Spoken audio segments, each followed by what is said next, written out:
Herkese merhabalar. Bu tarifte sizlere evde Lay's nasıl yapılır onu anlatacağım. Tarifi videonun altındaki açıklama kısmına ekledim. Çıtır çıtır patates kızartması nasıl yapılır onu anlatacağım.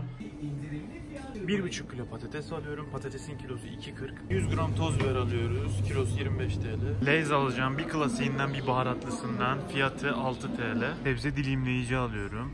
Fiyatı 15 TL. 1 kilo 250 gram ayçiçek yağı alıyorum. Yudum'un. 15.45 fiyatı. Tüm alışverişi yaptık. Fiyat bilgilendirmesini yaptım. Şimdi tarif yapmaya geçebiliriz. Patatesleri süzgece ekliyorum. Patateslerin dışındaki o çamurlar gitmesi için iyice sudan geçiriyorum. Hepsini bu şekilde tek tek yıkamanız gerekecek.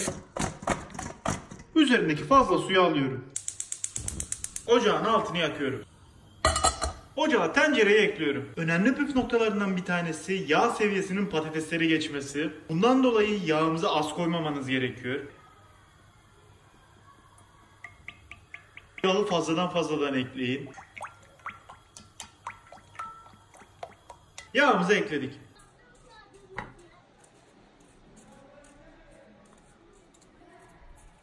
Tüm patatesleri önce yıkadık, daha sonra soyduk. Lay's yapmanın en önemli püf noktası bunları ince ince doğramanız gerekecek. Bıçakla yapmak biraz zor olabilir. Ya bu şekilde patates doğrayıcısı alacaksınız ya da rendenizin patates doğrayıcısını kullanacaksınız. Aynı şekilde soyucuyla da yapabilirsiniz. Bu şekilde tutuyoruz ve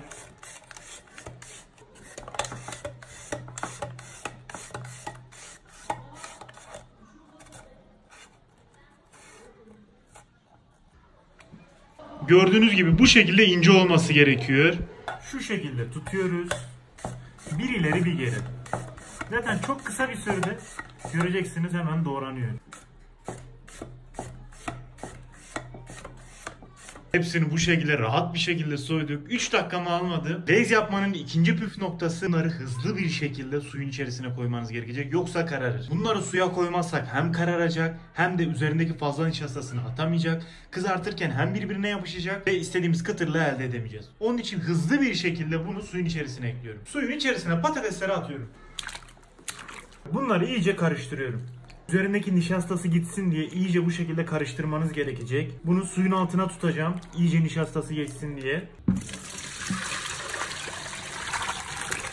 Patatesleri süzgece ekledik. Fazla nişastası gitsin diye suyun altında iyice bunları temizliyoruz.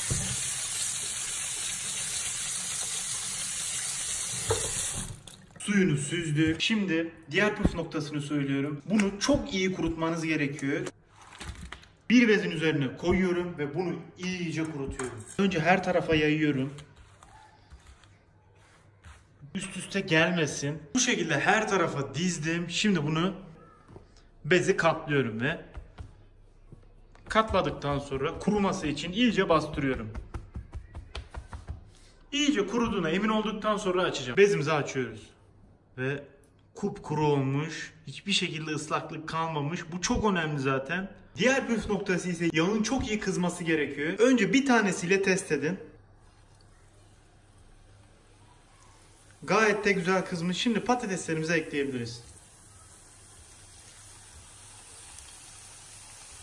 Diğer püf noktası bunu fazla eklemeyin patatesini. Eğer patatesini fazla eklerseniz iyice kıtır olmaz. Ara ara bunları ters düz etmeyi unutmayın. Her tarafa eşit bir şekilde pişmesi gerekiyor çünkü. Fazla yağ gitsin diye koyacağınız tabağın üzerine peçete ekleyin. Buraya koyacağız patatesleri. Bunlar tam kıtır olmaya yakın. Bunları çıkarıyorum. Yağını süzüyorum. Dışarı alıyorum. Hepsini dışarı aldım. 3-4 dakika bu şekilde dinlendireceğim. Sonra tekrar kızartacağım. 3 dakika dinlendirdim. Tekrardan bunları kızartmaya alıyorum. Bu sayede çıtır çıtır olacak.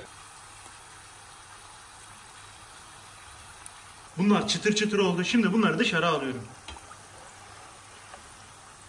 Yağını süzüyorum ve fazla yağ gitsin diye peçetenin üzerine ekliyorum. Marketten aldığım Lay's'leri tabağın içerisine ekliyorum.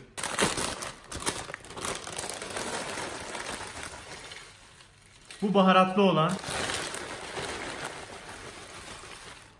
bu da sade olan. Şimdi bunu bir kenara alıyorum. Bizim yaptığımız patates kızartması bu. Bunun yarısını baharatlı yapacağım. Geniş bir tabağın içerisine patateslerimi ekliyorum. Bunun içerisine Tuzundan ekliyorum. Sarımsak tozu ekliyorum. Karabiber ekliyorum.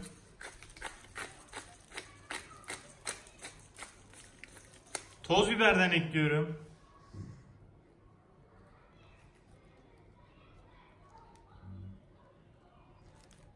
Ve bunu iyice karıştırıyorum.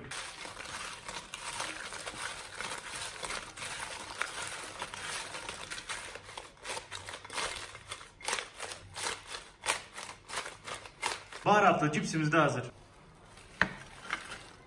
Benim yaptığım Lay's'in görüntüsü bu şekilde. Bunu kenara alıyorum. Bu da marketten aldığım Lay's. Ufak tefek farklılıklar var görüntü olarak ama lezzetini çok merak ediyorum. Benim için önemli olan lezzeti. Şimdi en sevdiğim zamana geldi. Tadım yapacağım. Bakalım nasıl olmuş. Şöyle tutuyorum.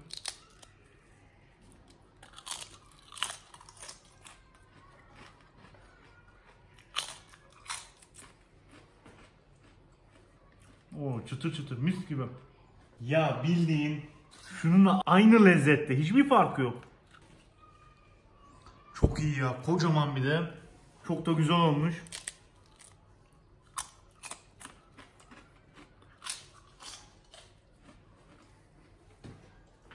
Sonuç muhteşem. Şöyle sade olanın tadına bakacağım. Önce kıtırlığını göstereyim.